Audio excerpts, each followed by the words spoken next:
جب دعا کے لیے ہاتھ اٹھاؤ تو یہ یاد رکھو کہ جس سے دعا مانگ رہے ہو وہ مالک کن ہے۔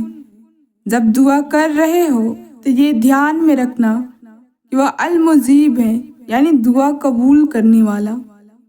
اور جب تم دعا مانگ لو تو یہ یقین رکھنا کہ دعا قبول ہونے والی ہے، کیونکہ وہ القادر ہے، یعنی ہر چیز پر قدرت رکھنے والا۔ تم اللہ سے اپنی دعاؤں کی بہتری مانگا کرو، کیونکہ جب تم اللہ سے اپنی دعاؤں کی خیر طلب کرنے لگتے ہو تو اللہ تمہارے من پسند چیز سے نہ تو کبھی تمہاری آزمائش کرتا ہے اور نہ ہی کبھی تمہیں اس شے کی طلب لگاتا ہے جو تمہاری نہیں ہوتی۔ جو چیز جتنی ناممکن ہوتی ہے وہ اتنی ہی ممکن بھی ہوتی ہے، لیکن کون جانے ہم ذرا سی دیر دیکھ لیں تو انکار سمجھ لیتے ہیں۔ صبر اور دعا کی ضرورت ہے، پھر تم دیکھو گے اس دیر کے بعد کن فرمایا جائے گا اور تمہارے من پسند چیز کو تمہیں عطا کر دیا جائے گا۔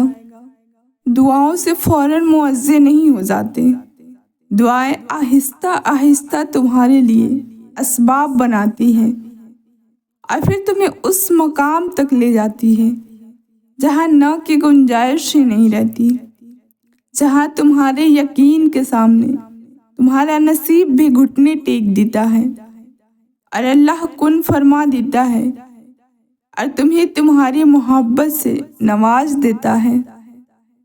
تم خود سوچو کہ تمہارا صبر کیسے رائگا جا سکتا ہے، جبکہ صبر کرنے والوں سے اللہ نے اپنے ساتھ کا وعدہ کیا ہے۔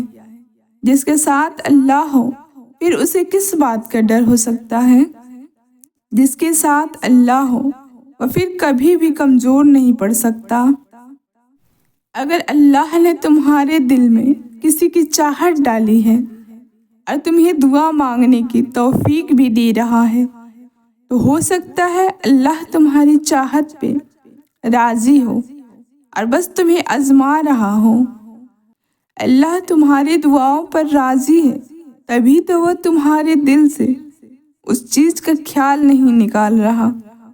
تمہارے دل کا ایک ہی دعا پہ اٹک جانا قبولیت کا اشارہ ہے۔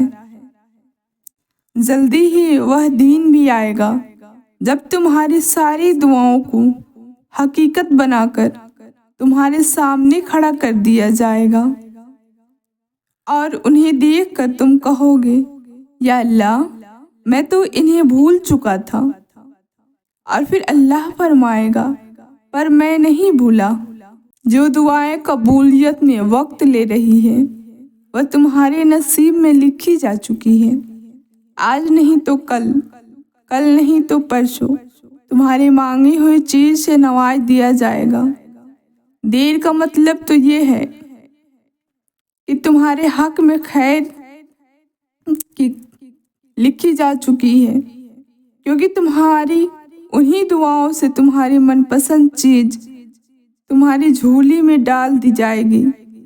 در بدر کی ٹھوکری کھا کر جب انسان اللہ کے در تک پہنچتا ہے تو اللہ اپنے بندے کو اس کی چاہت سے نواز دیتا ہے۔ ساری حاجتیں تو اسی کے در سے پوری ہونی ہیں، پھر چاہے سب سے پہلے جاؤ یا سب سے آخر میں۔ اور اللہ خالی ہاتھ لوٹانے کے لیے تھوڑی نہ تمہیں اپنے در پہ بلاتا ہے۔ وہ اگر تمہاری دعائیں نہیں بدل رہا تو جان لو کہ اس نے اب قبولیت کا ارادہ کر لیا ہے۔ جس پکار کو وہ خود تمہارے منہ سے سننا چاہتا ہے وہ اسے پھر رد کیسے کر سکتا ہے؟ اگر اللہ تمہارا دل نہیں بدل رہا تو یقین رکھو کہ وہ تمہارا نصیب بدلنے پر راضی ہے۔ کبھی کبھی اللہ آپ کا دل توڑ دیتا ہے، سزا کے طور پر نہیں بلکہ آپ کی رہنمائی کے لیے، کیونکہ بعض اوقات ہم بری چیزوں سے محبت کرنے لگتے ہیں اور وہ چیزیں ہمیں آگے مسلسل تکلیف دینے والی ہوتی ہیں۔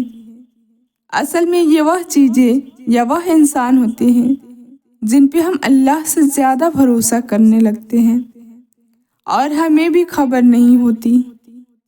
مقدر میں لکھے ہوئے کا ملنا ہر حال میں لازم ہوتا ہے، مگر دعائیں تو ناممکن کے لیے ہی ہوتی ہے، ان کے لیے جو تمہارے مقدر کا حصہ نہیں ہوتا۔ تم کہتے ہو کہ جب وہ مقدر میں ہی نہیں تو پھر دعا کیوں مانگو؟ تم یہ کیوں نہیں سوچتے کہ دینے والا مقدر سے اور تمہارے وسوسوں سے بہت بڑا ہے؟ کیا ہوا اگر اللہ نے مقدر کا وہ حصہ نامکمل اس لیے رکھا ہو کہ تم اس خالی جگہ کو اپنی دعاؤں سے اپنی چاہت کے مطابق مکمل کرو گے؟ کیا ہوا اگر وہی تمہارا نصیب ہو جس پر تم ہمت ہار بیٹھے ہو؟ صبر سے گزار کر وہ تمہارے یقین کا امتحان لیتا ہے، وہ تمہیں سزا نہیں دیتا، وہ تو بس تمہیں اپنے قریب لانے کے لیے آزماتا ہے۔ وہ جانتا ہے کہ تم کیا چاہتے ہو، پھر بھی اسے بے تحاشا پیار آتا ہے جب تم اس سے اپنی داستان سناتے ہو۔ تمہاری عرش تک ذاتی آواز اسے بے حد پسند ہے، بہت غور سے سنتا ہے وہ جب تم اسے پکارتے ہو۔ ہمیشہ تمہاری من پسند چیز تمہارے لیے بری نہیں ہوتی، لیکن تمہاری آزمائش ہمیشہ تمہاری من پسند چیز سے ہی کی جاتی ہے، مگر وہ چاہتا ہے کہ تم اسے پکارو اور اسے بار بار مناؤ۔